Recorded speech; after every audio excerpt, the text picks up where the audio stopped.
प्यारे बच्चों, 3 वर्ग में हमने पादरी वर्ग के बारे में पढ़ा। आज हम दूसरा वर्ग यानी अभिजात वर्ग पढ़ेंगे। पादरियों ने स्वयं को प्रथम वर्ग में रखा और अभिजात वर्ग को दूसरे वर्ग में। लेकिन सामाजिक प्रक्रिया में अभिजात वर्ग की महत्वपूर्ण भूमिका थी। इसमें मुख्य रूप से सामंत, जमींदार, धनी व्यापारी और नाइट्स के बारे में हम पढ़ेंगे। महत्वपूर्ण भूमिका समाज में अभिजात वर्ग की इसलिए थी क्योंकि भूमि पर नियंत्रण अभिजात वर्ग का था। इसे हम वैसलेज प्रथा के माध्यम से समझेंगे। वैसलेज प्रथा क्या थी, आइए देखते हैं। इस प्रथा में राजा सर्वोपरि होता था और अभिजात वर्ग उसके अधीन होता था। अभिजात वर्ग के अधीन कृषक वर्ग होता था। क्योंकि कृषक वर्ग अभिजात वर्ग के अधीन होता था, तो अभिजात वर्ग कृषक वर्ग का स्वामी था। इसी तरह राजा अभिजात वर्ग का स्वामी था। राजा अभिजात वर्ग की रक्षा का वचन देता था, साथ ही कृषक वर्ग का रक्षक अभिजात वर्ग था। रक्षा के बदले कृषक वर्ग अभिजात वर्ग के प्रति निष्ठावान रहता था।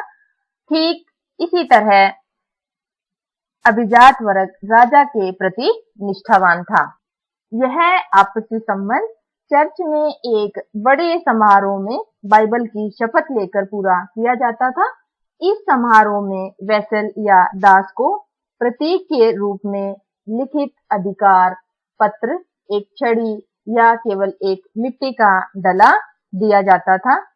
यही सामाजिक व्यवस्था वैसलेज प्रथा कहलाती है।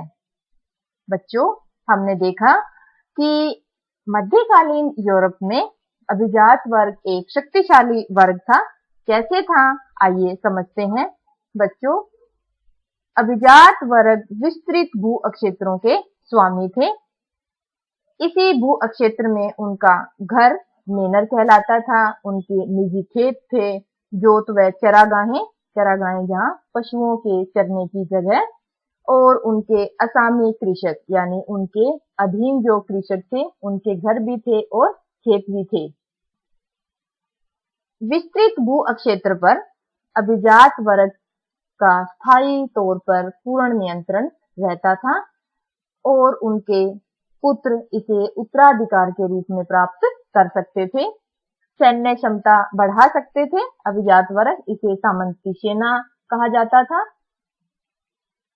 अभिजात वर्ग स्वयं का न्यायालय लगा सकते थे, लोगों के मुकदमों का फैसला करते थे और अपनी मुद्रा भी प्रचलित कर सकते थे। अभिजात वर्ग की मुख्य शक्तियां हमने पढ़ी। इसके अलावा विस्तृत भू क्षेत्र पर बसे सभी व्यक्तियों के मालिक थे अभिजात वर्ग के लोग, और दूसरा जो कृषक अपने स्वयं की भूमि पर खेती करने के साथ साथ अपने लॉर्ड की भूमि पर भी खेती करते थे। बच्चों, यही कृषक जब लॉर्ड को आवश्यकता होती थी तो युद्ध के समय सैनिक के रूप में लॉर्ड का साथ देते थे। मेनर, जागीर के बारे में पढ़ते हैं। बच्चों, लॉर्ड अनेक गांवों के मालिक होते थे जिसे जागीर कहा जाता था, और इस जागीर में लॉर्ड का निवास स्थान मेनर कहलाता था। जागीर छोटी जागीर थी और बड़ी जागीरें थी। छोटी जागीर में बच्चों 15 के लगभग परिवार रहते थे और बड़ी जागीर में 50-60 परिवार लॉर्ड के अधीन रहते थे। लॉर्ड के पास विस्तृत अरण्य भूमि और वन थे। देखिए बच्चों, जागीर में जंगल दिखाया गया है। उसके बाद चर्च, ये गिरजाघर भी है।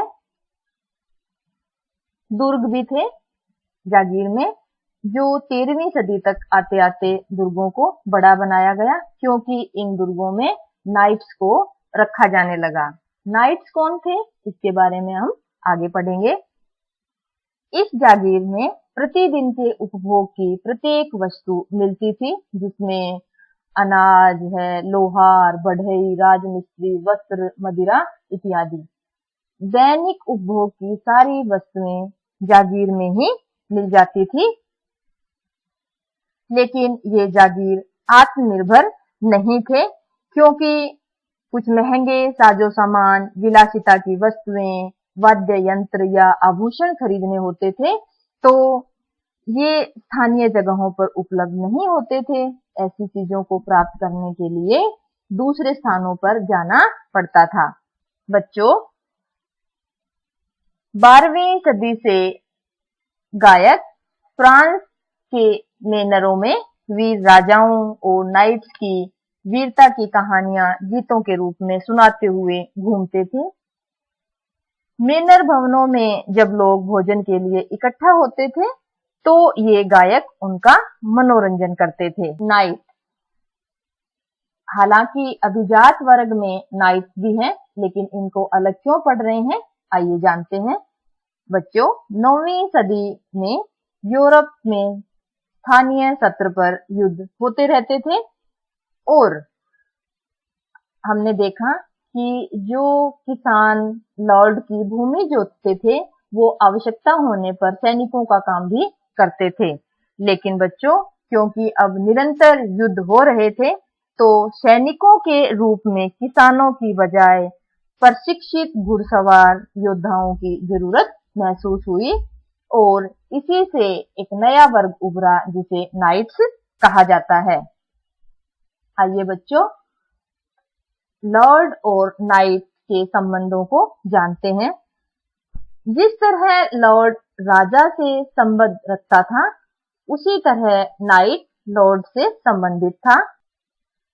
लॉर्ड नाइट का स्वामी होता था, और लॉर्ड नाइट को भूमि का एक भाग देता था जिसे फीफ कहा जाता था, और इस भूमि को कृषक वर्ग जोतते थे। ध्यान रखना है बच्चों कि लॉर्ड द्वारा नाइट्स को दी गई भूमि को कृषक वर्ग जोतते थे। इसी के साथ लॉर्ड नाइट्स की रक्षा का भी वचन देते थे। नाइट्स लॉर्ड को बदले में एक निश्चित रकम और उनके प्रति निष्ठावान होने की शपथ लेते थे, और युद्ध में उनकी तरफ से लड़ने का वचन देते थे। बच्चों, नाइट्स अपनी सैन्य योग्यताओं को बनाए रखने के लिए प्रतिदिन अभ्यास करते थे। नाइट अपनी सेवाएं अन्य लॉर्डों को भी दे सकता था, लेकिन उसकी सर्वप्रथम निष्ठा अपने लॉर्ड के प्रति ही होती थी। तो हमने नाइट्स वर्ग के बारे में जाना कि कुशल घुड़सवार योद्धा थे बच्चों ये, जो 9वीं शताब्दी में यूरोपीय युद्धों में इनकी जरूरत महसूस हुई, और लॉर्ड द्वारा इनको भूमि का एक भाग भी दिया गया जिसे कृषक वर्ग जोतता था। बदले में नाइट लॉर्ड के प्रति अपनी सेवाओं के लिए वचनबद्ध होता था। आज हमने सामंती समाज में मुख्य रूप से बड़े जमींदार, उनकी शक्तियां और नाइट्स के बारे में पढ़ा। आशा है आपको ये सारे टॉपिक्स अच्छे से समझ आ गए होंगे। खूब पढ़िए, खूब मेहनत कीजिए। धन्यवाद।